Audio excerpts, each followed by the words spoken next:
Boa tarde, candidato. Muito obrigado pela entrevista. Uma teoria comum nesse ano na política brasileira é que a coisa mais importante nessa eleição, mais importante do que a ideologia, o partido, é essa diferença entre nova e velha política. Isso é porque a confiança das pessoas nas instituições da autoridade entrou em colapso tão severo que ninguém que pareça ligado com o sistema antigo pode vencer. Você concorda com essa teoria e como você pode persuadir os eleitores depois de 40 anos em política, sem escândalo da corrupção nenhum, mas mesmo ocupando vários cargos públicos durante 40 anos, que você representa a nova política? Essa versão publicitária, marketológica, é produzida em São Paulo pelo fenômeno Dória. Um velho político que foi presidente da Embratur no governo Sarney, dali saiu por corrupção e, enfim, filho de políticos, então inventou isso como uma interpretação esperta, é uma palavra negativa em certas dimensões. Esperta quer dizer o inteligente sem escrúpulos, não é? De entender essa repulsa do povo com o momento que o país está vivendo. Mas isso já muito rapidamente virou uma mentira. Ele próprio ajudou a desmistificar isso. E o que o povo brasileiro está procurando são respostas práticas para questões muito práticas, muito concretas, e que consultam a velhíssima questão pobres-ricos. Essa é a grande questão. Não que a gente precise opor necessariamente, mas o pacto distributivo no Brasil, o conflito distributivo no Brasil é o centro do debate. E aí a direita mais reacionária, mais fisiológica, mais clientelista, fica fazendo adjetivos para sair desta grande questão. Mas o atual líder das pesquisas, sem contar Lula, é Jair Bolsonaro, que não tem muitos programas específicos, mas para mim ele tem muitas semelhanças com Trump e Brexit e muitos partidos extremistas na Europa que estão crescendo rapidamente. O principal apelo é que eles estão ameaçando ou prometendo destruir totalmente o sistema político que o povo odeia.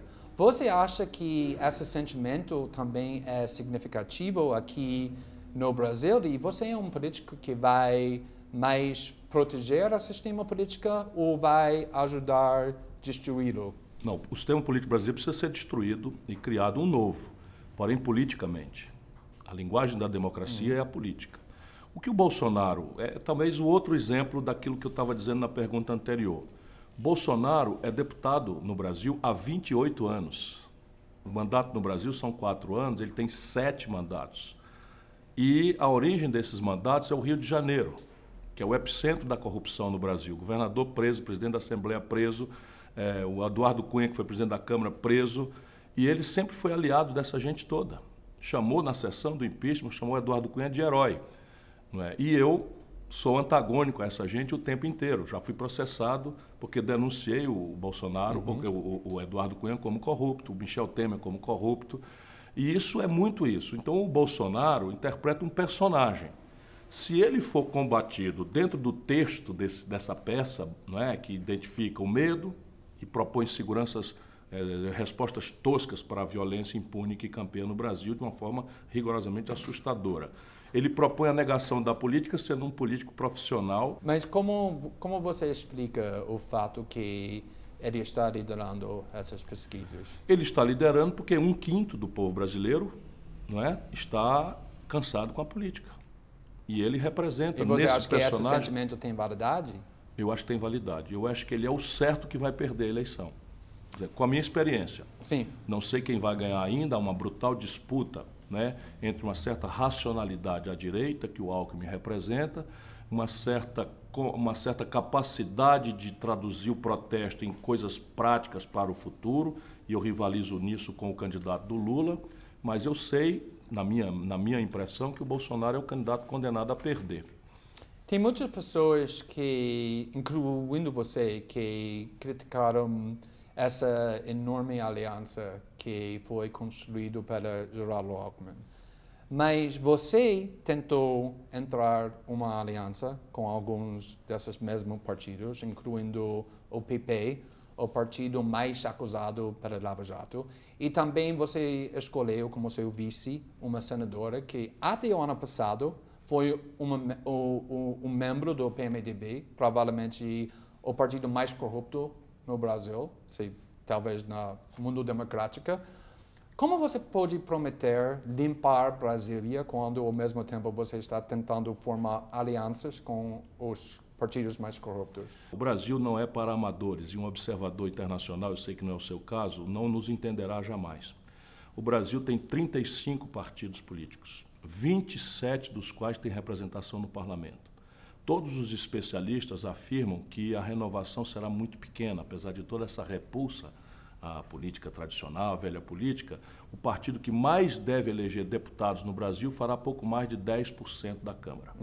O que me obriga a ter um olho na eleição e um olho no dia seguinte, porque o país também está colapsado estruturalmente e precisa vitalmente de promover reformas estruturais, numa direção bem explícita, no meu caso, que é restaurar nossa capacidade de crescer a economia com mecanismos de distribuição de renda simultâneos a esse, diferente da ideia vã de crescimento econômico que tem sido a retórica do lado mais conservador.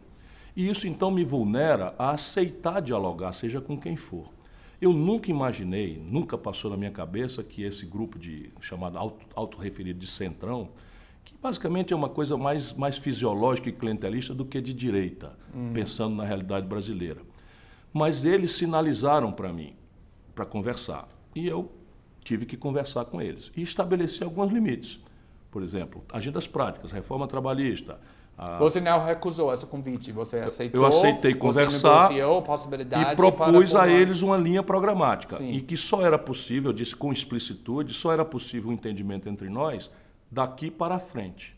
Porque para trás eram insuperáveis as nossas diferenças. E coloquei, objetivamente, teto de gastos, reforma trabalhista, o modo como eles compreendem a reforma previdenciária e o modo como eles entendem o golpe de Estado sobre o qual o Brasil está, não é, que eles promoveram, isso daqui é inconciliável. Cátia Abreu, eu nunca condenei o PMDB como organização. Eu condeno a hegemonia, não é, que eu chamo de quadrilha, que é basicamente chefiada pelo Michel Temer. E eu sei muito bem o que eu estou dizendo, porque eu estou na estrada há muito tempo. Mas sempre tive o cuidado, não é, de ressalvar quadros do PMDB. Por exemplo, o Requião, eu citei sempre, o Jarbas Vasconcelos. E a Cátia Abreu é uma mulher que votou contra o impeachment, votou contra esse conjunto de reformas antipobre, antipovo, antinacionais que o Michel Temer representa e foi expulsa do PMDB. Sim, então vamos discutir ela daqui a pouco, eu prometo, mas para agora vamos discutir um pouco mais sobre o PMDB, porque em 7 estados, seu partido, o PDT, está coligado com o PMDB. 2 estados dessas, seu partido está apoiando o candidato para governador do PMDB. Em Alagoas, vocês estão fazendo campanha para a reeleição do Renan Filho, o governador do PMDB, que é o filho do Renan Calheiros, que apoia o impeachment, mas também é ligado com mais escândalos da corrupção que a gente pode contar. E o vice-presidente nacional do seu partido explicitamente justificou e defendeu essa tática, falando que isso é pragmatismo justo. Isso não é exatamente a mentalidade da velha política que levou ao impeachment e também corrupção sistêmica no Brasil? Não necessariamente, mas eu me sinto constrangido com certas questões, com certas notícias que aconteceram. Entretanto, eu posso relativizar isso, não concordando, eu já confessei, quero dizer de novo, que me constrange algumas notícias. A pior de todas é Alagoas. Menos pelo Renan Filho, que não deveria estar obrigado a pagar pelo Renan pai. Entendi. Não é? Você também apoiou o Renan Filho para governador como seu partido ou não? Não tenho a menor vontade de frequentar esse palanque. Enfim, mas compreendo os companheiros de lá. Mas só para ser totalmente claro, você é contra pelo menos partes dessa estratégia do seu partido? Sou, completamente. Eu tenho no meu estado essa contradição. No meu estado não houve aliança, mas há uma espécie de entendimento sem aliança, sem formalizar, não vão estar juntos. E eu simplesmente anunciei no meu estado que eu sou contra essa aliança. Então vamos discutir seu vice, como eu prometi que vamos fazer. A senadora Cátia Abreu. Ela, primeiramente, não é só contra o aborto e apoia a lei agora, mas mesmo em casos de anencefalia, então ela quer tornar a lei atual mais restritiva. Também, em entrevista à Folha este mês, ela defendeu a facilitação do porte de armas. Ela afirmou em 2007 que a lista da suja do trabalho escravo era um tribunal de exceção.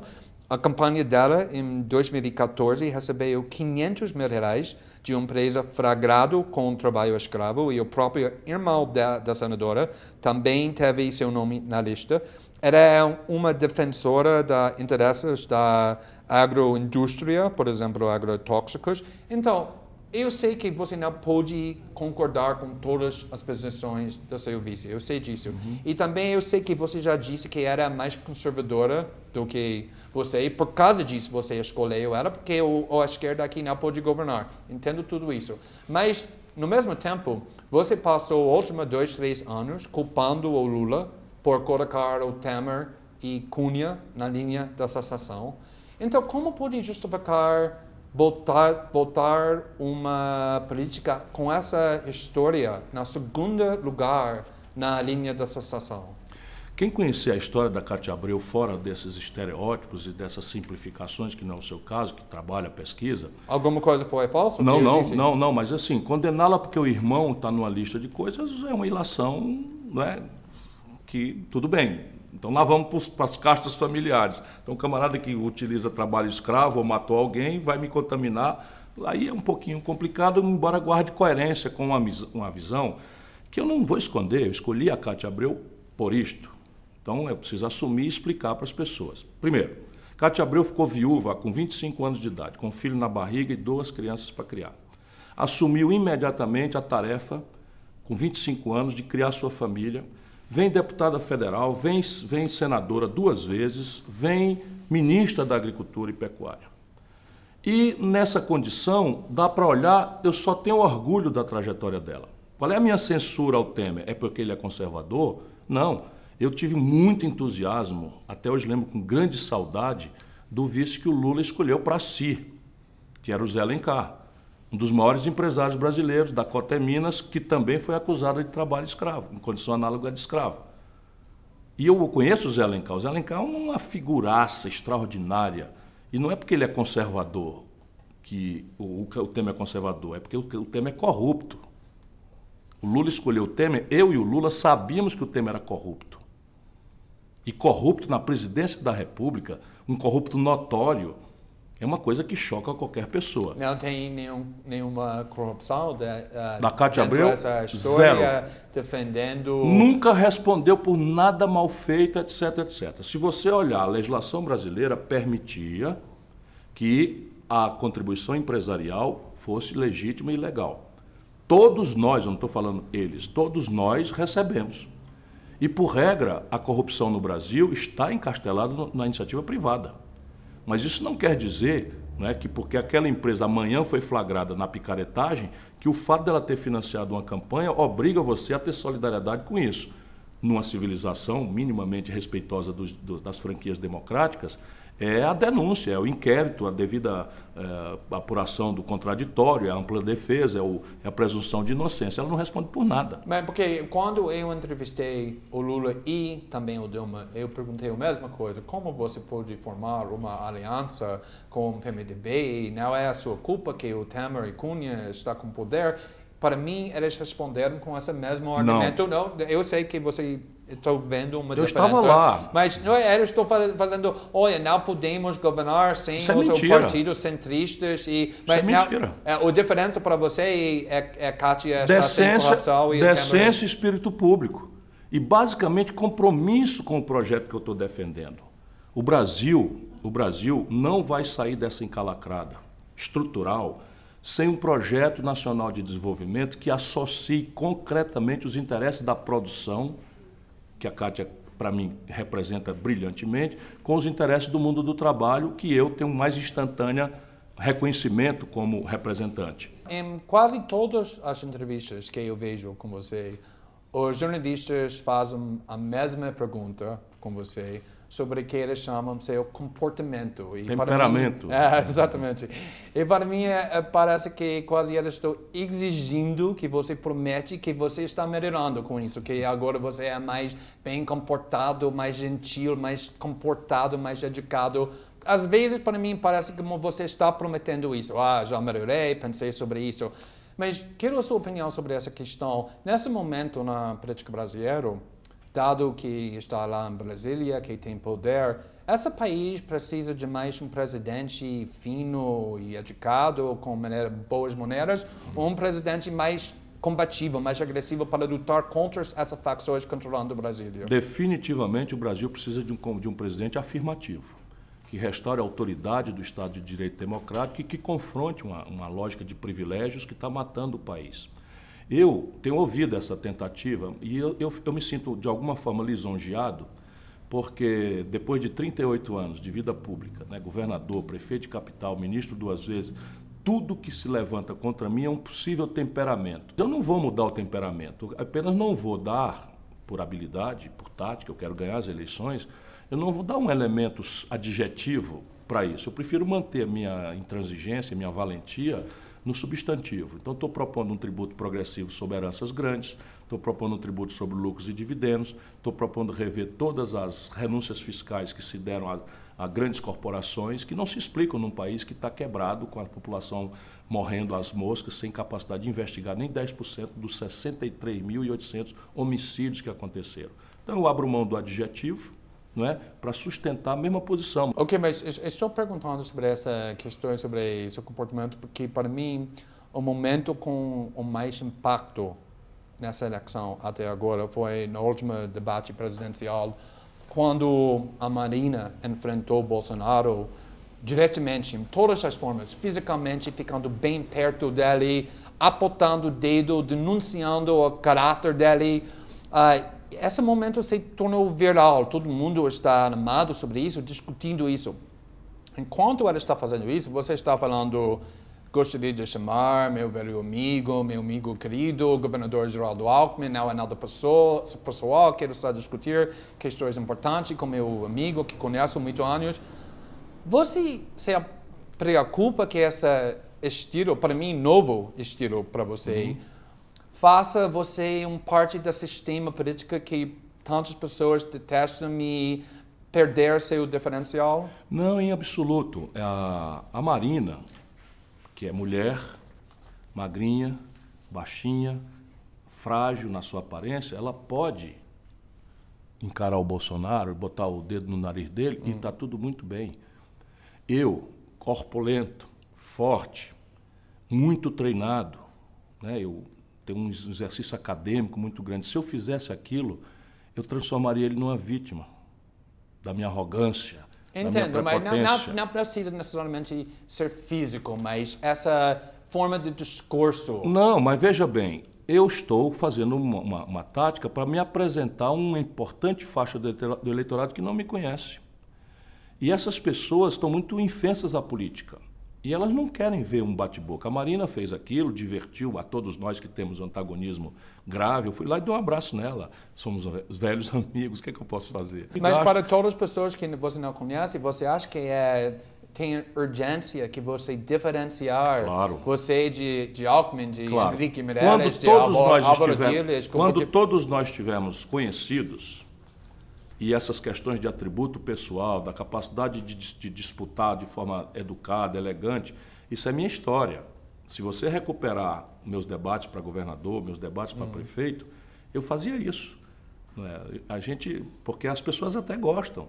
Agora, eu vou ser muito duro, quando todo mundo tiver conhecido, as coisas estiverem claras, vou ser muito duro no esclarecimento à população de quem está do lado de quem. Isso não tenha dúvida, mas campanha é um processo de acumulação. Tudo bem, né? Vamos ver. Numa entrevista na semana passada com o Globo, você criticou o que você chama a velha esquerda, seja PSOL e outra parte da esquerda, que você chamou outra esquerda e intransigente, e que, em suas palavras, acaba de se descomprometendo com a realidade do povo. Isso é uma crítica que acho que tem muita verdade para a esquerda, o desafio da esquerda mesmo. Mas o exemplo que você deu sobre isso era a política de drogas. E você reclamou especificamente que cada vez que você visita Rio de Janeiro e se encontra com ativistas políticos, você disse isso, que eles querem exigir de mim compromisso de descriminalização de drogas, porque eu gosto de fumar minha maconha. Nenhum problema, meu patrão, mas eu quero ser presidente do Brasil e não o guru de costumes. Você disse isso, e eu quero perguntar sobre isso. Porque, na realidade, uma das vozes mais influentes no movimento para legalizar as drogas aqui no Brasil é Fernando Henrique, que dedicou muito tempo, muitos anos, trabalhando para essa causa, junto com pessoas como Kofi Annan e os líderes mais respeitados no mundo. Você acha que Fernando Henrique faz isso porque ele quer fumar maconha ou porque ele reconhece que essa política da criminalização das drogas cria consequências bem graves e sérias para vários aspectos da sociedade brasileira? A política de criminalização das drogas, a guerra às drogas, é uma política fracassada. Minha opinião nunca foi omitida sobre este assunto. A questão básica, Glenn, é que nós estamos num processo eleitoral no Brasil, aqui e agora.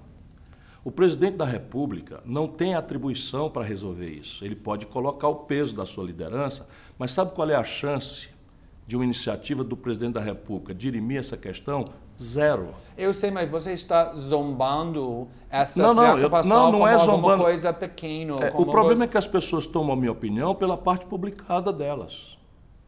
Então eu estou começando aqui dizendo exatamente de acordo consigo. Agora o Fernando Henrique presidiu o Brasil 8 anos. Sim. Por que ele não fez? É uma questão importante. Que é uma questão simples e trivial. Ele não fez na campanha para não ferir o conservadorismo dos cristãos, evangélicos, católicos, que tem esse assunto como um assunto tabu. Tudo bem. E ele não fez isso no governo porque o Fernando Henrique é um demagogo. Tudo bem, mas você concorda com essa posição que para problemas bem sérios aqui no país, violência, segurança pública, abuso da polícia, a operação de prisioneiros, o sistema de racismo, botando muitos jovens negros na prisão, é muito ligado com essa questão da criminalização das drogas. Não é só um sobre equívoco. quem quer fumar É um maconha. equívoco, é um equívoco. Hoje, o usuário de droga no Brasil já não tem mais nenhum problema com a lei. Isso já está dado. E não foi porque nós inovamos legislativamente, é porque o judiciário fixou, né, que portadores, usuários, etc., não são presos. Mas está botando pessoas na prisão que estão vendendo os pouquinhos então, vamos lá. quantidades. Sobre isso eu tenho falado muito repetidamente. Eu acho um grosseiro equívoco o encarceramento de jovens, porque são pequenos traficantes, que, na verdade, os grandes traficantes oferecem para a polícia matar ou fazer flagrante, estatística, etc., ou, quando são presos, viram um exército de reserva do verdadeiro problema brasileiro, que é o narcotráfico e as facções criminosas. Então, isto daqui, o encarceramento, para mim é claro. Nós temos que acabar com isso. Mas eu não preciso entrar nesse debate dando um murro na ponta de uma faca que não é racional. É tabu para os grupos religiosos, que são ampla maioria na sociedade brasileira, isso é tabu.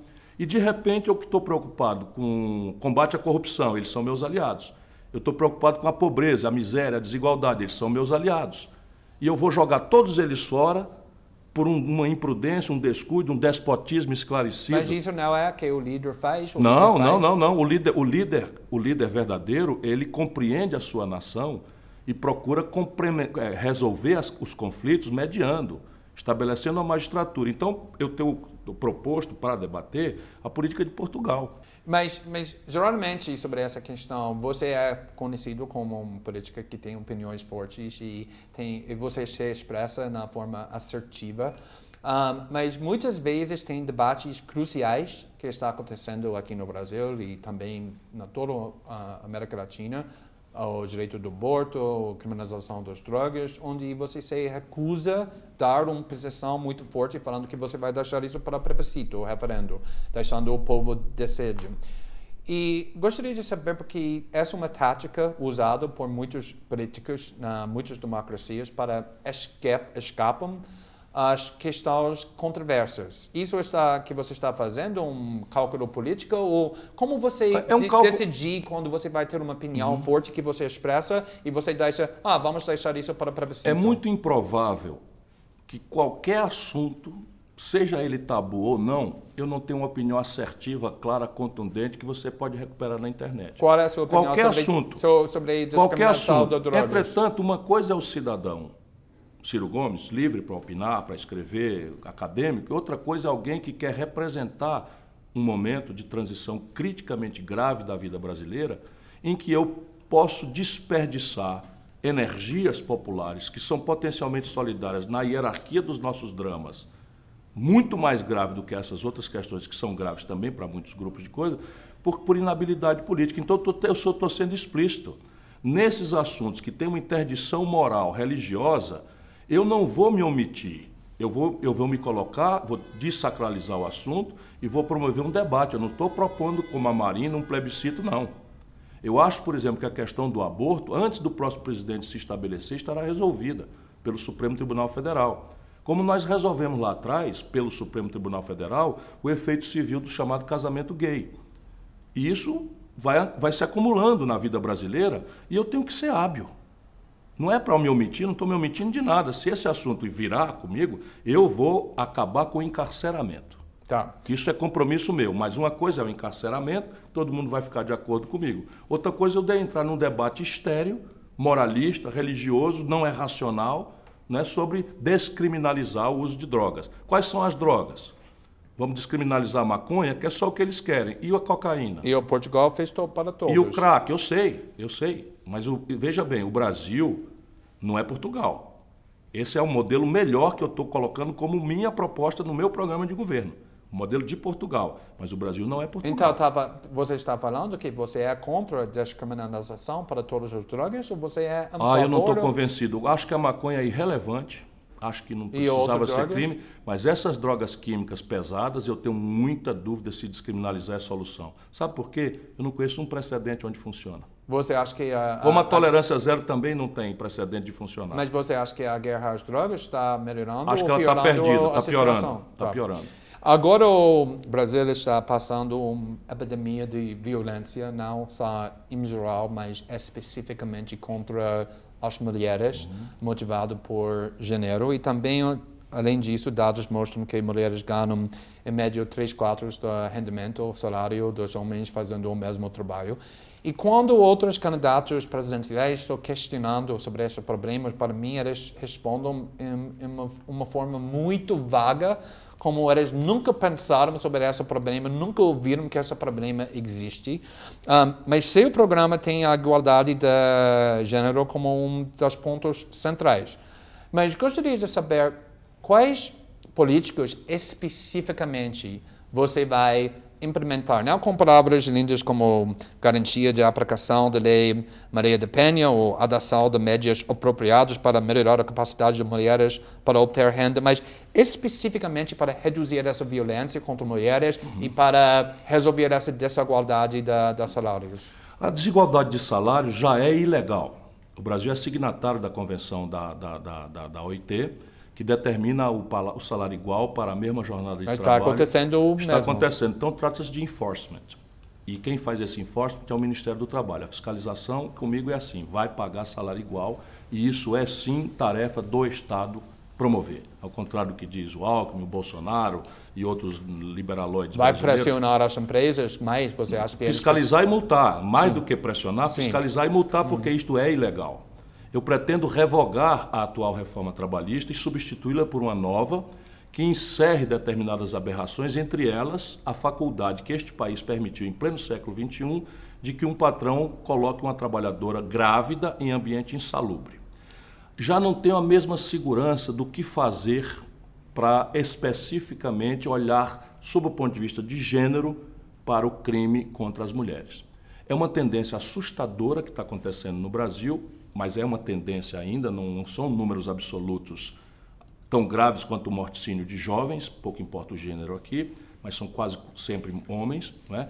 A questão do feminicídio, que é a morte da mulher pela circunstância de ser mulher e normalmente por amor antigo, frustrado, um namorado, um marido, etc. E sobre isso, que Pois é, francamente, eu estou desafiando os acadêmicos a me oferecerem alternativas mais práticas, porque eu também gosto de ser muito prático. Quando os meus assessores começam, eu digo, não quero saber de palavrório, porque eu sou um invivido, eu preciso entregar as coisas práticas. E eu confesso, no momento em que lhe falo, que a única providência que surgiu até agora que eu vou tomar é mudar a legislação brasileira para permitir, já na instância policial, ou seja, o delegado ou o escrivão de polícia, promover, antes de autorização judicial, as medidas de proteção e segregação. Então, determinar que o marido ou o namorado que ameaçou não se aproxime mais do que 500 metros, hoje precisa de uma autorização judicial. É importante para financiar mais os abrigos que protegem as mulheres que estão sendo ameaçadas. Isso é fácil, mas isso é depois da violência acontecida. Sim. Isso é depois. Nós no Ceará nós temos casa de passagem, etc, etc. Mas nós precisamos estancar na origem.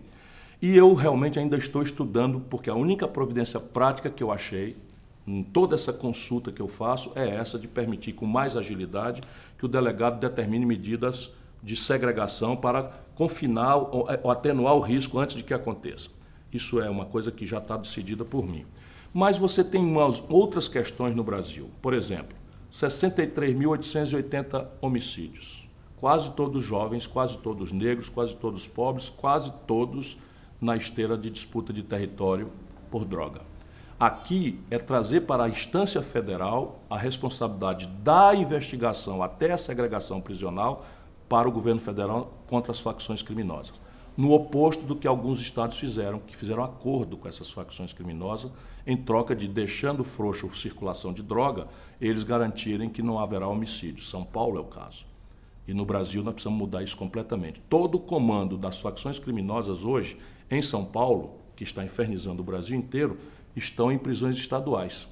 Enquanto isso, nós temos metade das vagas nos presídios federais ociosas.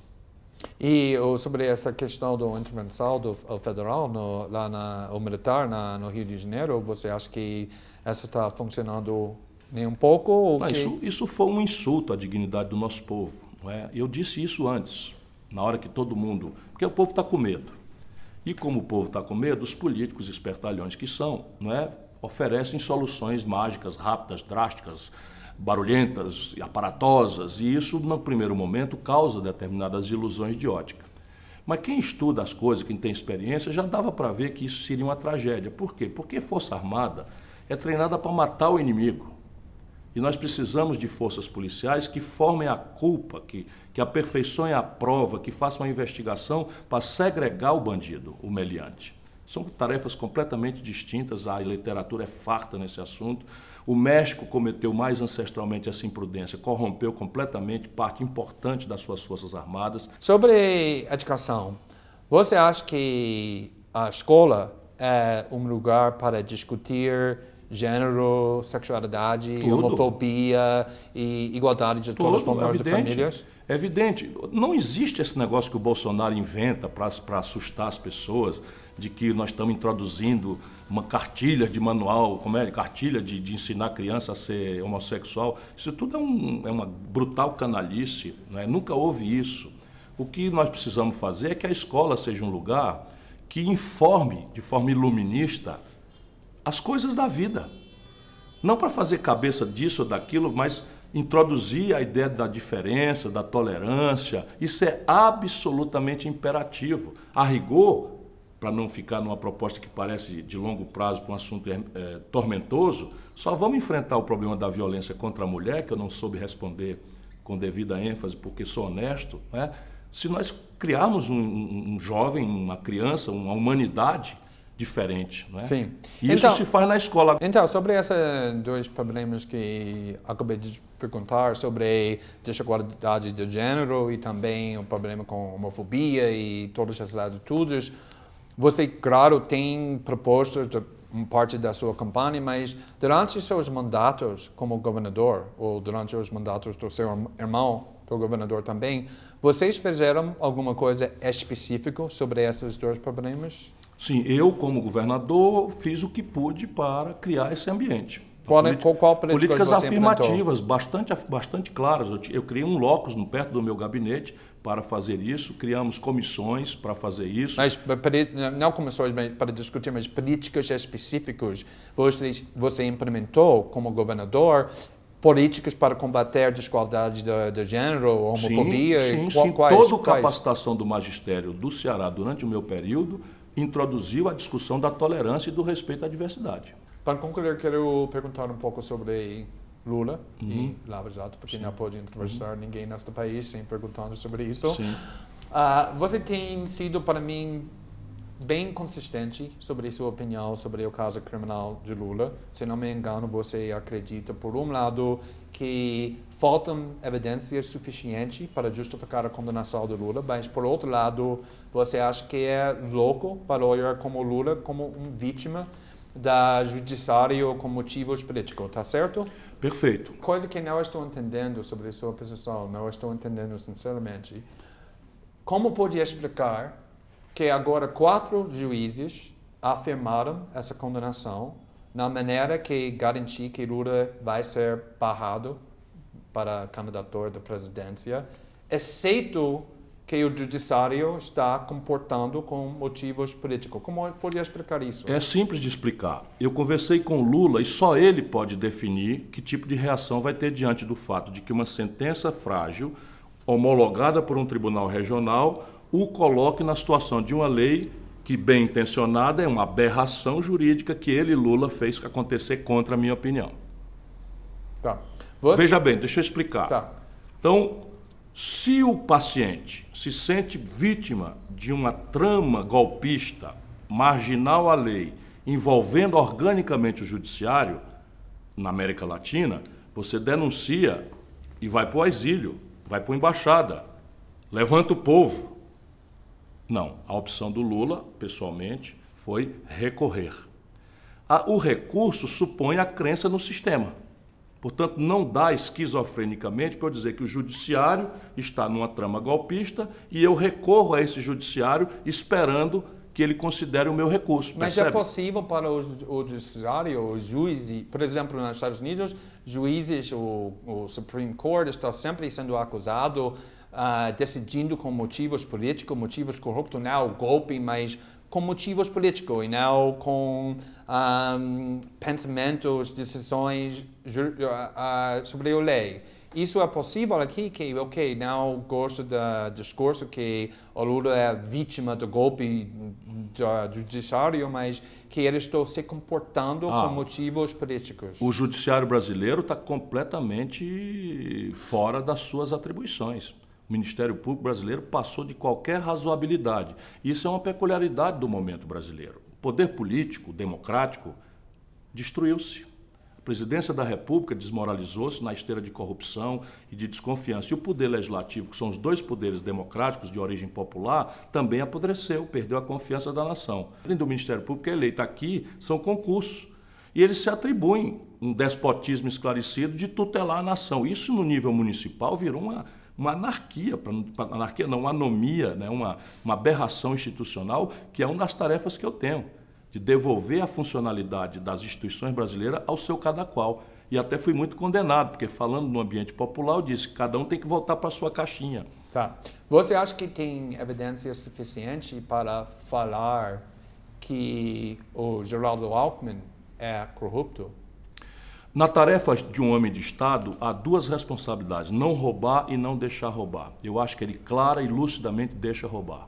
Então ele é corrupto, na sua opinião? Você afirma isso, porque para mim é muito duro afirmar, porque é um velho amigo. Mas que ele deixa roubar, não tenho a menor dúvida. Tá bom, última pergunta.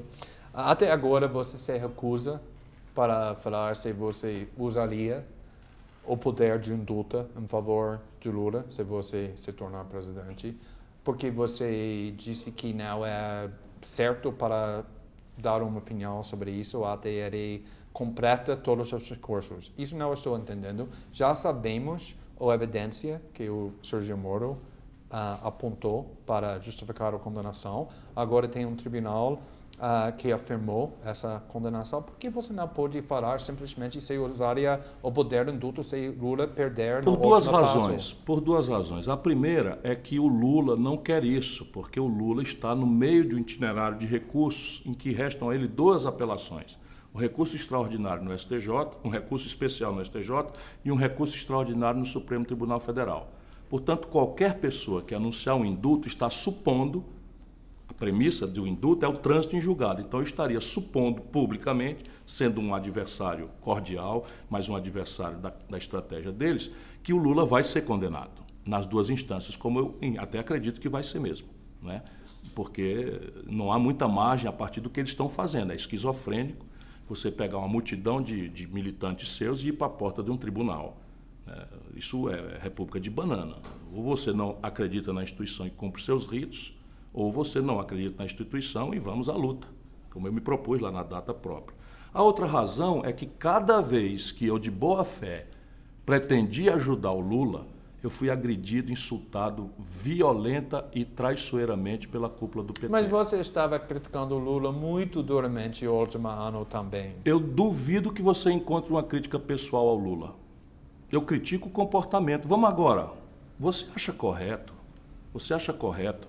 Até as pedras do caminho sabem, se o saber comum, se o senso comum for correto, que o Lula não será candidato. Se ele não será candidato, como é que se explica essa fraude que ele está patrocinando? Não, mas estou falando, essas palavras são muito duras. Sim, então mas isso é não uma pode fraude. As pessoas precisam entender, porque eu conheço o povo. O povo brasileiro tem uma gratidão, tem ódio, muitos têm ódio, mas um povo mais pobre, mais humilde, tem uma gratidão, um respeito, um carinho pelo Lula. E o que eles estão fazendo com isso? Eles estão incitando essa população com uma mentira de que o Lula vai ser candidato, mexendo com tudo quanto é de chicana jurídica, para chegar lá na frente, criar uma comoção e o Lula indicar uma nova Dilma, uma pessoa que não tem liderança, que não tem experiência, que acabou de perder. Espera um pouquinho. O meu amigo, acabei de apoiá-lo, não faz 2 anos, candidatou-se a prefeito de São Paulo no cargo e perdeu, não foi para o Dória, que é um farsante, no primeiro turno, ele perdeu para nulo e branco. Tirou 16% dos votos. Como é que alguém acha que um camarada desse, com 15 dias da eleição, vai virar presidente? Se isso der certo, não dá certo. Sabe por quê? Porque se é um presidente desse tamanho, que vai passar para a sociedade a necessidade de sair de Brasília em hora de tensão e consultar o Lula no presídio em Curitiba. Isso destrói um país. Não é possível. Isso é crítica ao Lula? Isso é crítica política. Então, candidato, mais uma vez, muito obrigado pela entrevista. Muito obrigado. Eu disse a você em off e vou dizer em on. Você devia ajudar um pouco o jornalismo brasileiro a ser mais profissional. Parabéns pela qualidade das questões. Muito obrigado.